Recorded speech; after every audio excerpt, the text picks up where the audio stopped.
Good morning, sir. Good morning, everybody. Please sit down. That's good. Dear students, ఈ రోజు మనం ఒక important topic ని డిస్కస్ చేసుకోబోతున్నాం. అది మీ సిలబస్ లో ఉన్న సబ్జెక్ట్ మాత్రం కాదు, నా రీసెర్చ్ సబ్జెక్ట్. భవిష్యత్తులో ఎక్కడైనా మీకు ఎదురవ్వచ్చు. సౌండ్ అంటే శబ్దం. హిందూ మైథాలజీ ప్రకారం ఈ సృష్టి ప్రారంభమైందే శబ్దం నుండి అని అంటారు. అదే ఓంకారం. దీనినే ఆది ప్రణవనాదం అంటారు. అసలు ఈ శబ్దం గురించి ఇప్పుడు మీకు ఎందుకు చెప్తున్నాను అంటే, మనిషి ఎదుర్కొంటున్న ఆరోగ్య సమస్యల్లో ముఖ్యమైనది sound pollution.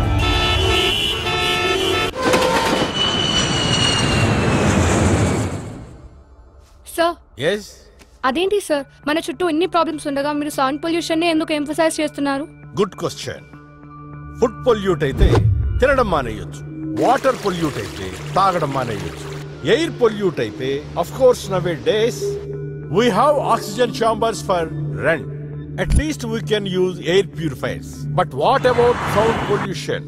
Yeah, we can close our ears with earplugs or we can go away. Okay. Then what about infrasonics and ultrasonics? చెప్తా, నీకు అర్థమయ్యేలా చెప్తా. ఒక సాధారణ మనిషి 20 హెడ్జెస్ నుంచి 20,000 హెడ్జెస్ ఫ్రీక్వెన్సీస్ మధ్యలో ఉన్న శబ్దాలను మాత్రమే వినగలడు. This is called human audible range.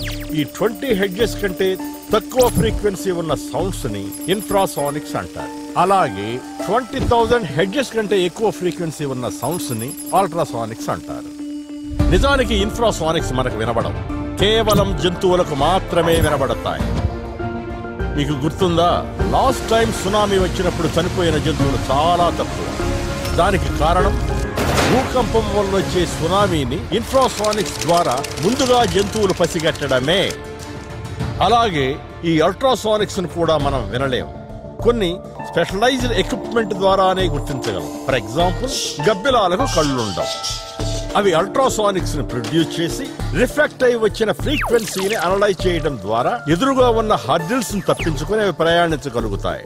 అసలు ఈ సౌండ్స్ ఒక హ్యూమన్ బ్రెయిన్ ని ఎంతగా ప్రభావితం చేస్తాయో తెలుసా? ఇన్ఫ్రాసానిక్స్ లో ఒక పర్టికులర్ ఫ్రీక్వెన్సీని ఒక సాధారణ మానవ శరీరంపై ప్రయోగిస్తే ఆ మనిషికి తెలియకుండానే అతని గుండె ఇంటర్నల్ బ్లీడ్ అయ్యి ఆగిపోతుంది. ఒక్కోసారి బ్రెయిన్ హ్యామరేజ్ కూడా అవ్వచ్చు. నిజానికి అతడు ఎలా చనిపోయాడు అనేది పోస్ట్ మార్టం రిపోర్టులో కూడా తెలియదు.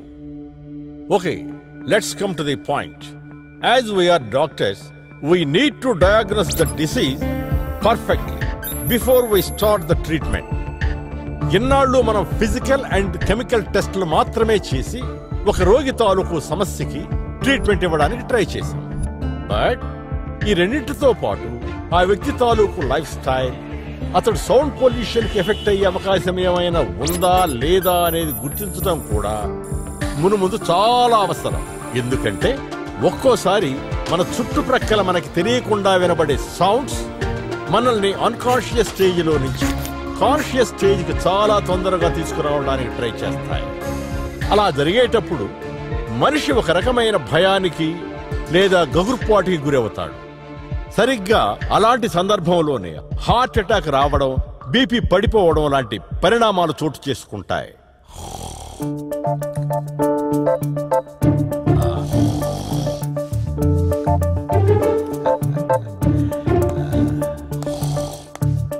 మీకు ఇప్పుడు ఒక ప్రాక్టికల్ ఎగ్జాంపుల్ చూపిస్తాను. చూడండి స్టూడెంట్స్, ఈ అబ్బాయి గురక పెట్టి నిద్రపోతున్నాడు. అంటే బాగా అలసిపోయి డీప్ స్లీప్ లో ఉన్నాడు. అంటే ఇతడి బాడీ కాన్షియస్ బ్రెయిన్ పనిచేయడం లేదు.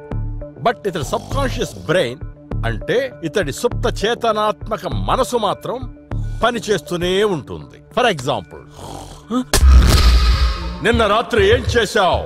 నైట్ కమాండ్ స్టడీ చేశాం సార్. ఎవరితో? గర్ల్ ఫ్రెండ్ తో సార్. ఇతడు చెప్పేది నిజం. ఇప్పుడు చూడండి, 5 4 3 2 1. శ్రీను, నిన్న రాత్రి ఏం చేశావు? సార్ అది రాత్రంతా నిద్రపోకుండా చదివాను సార్. అందుకే ఇప్పుడు నిద్ర వచ్చేసింది sir. Sorry sir. So this is the power of sound.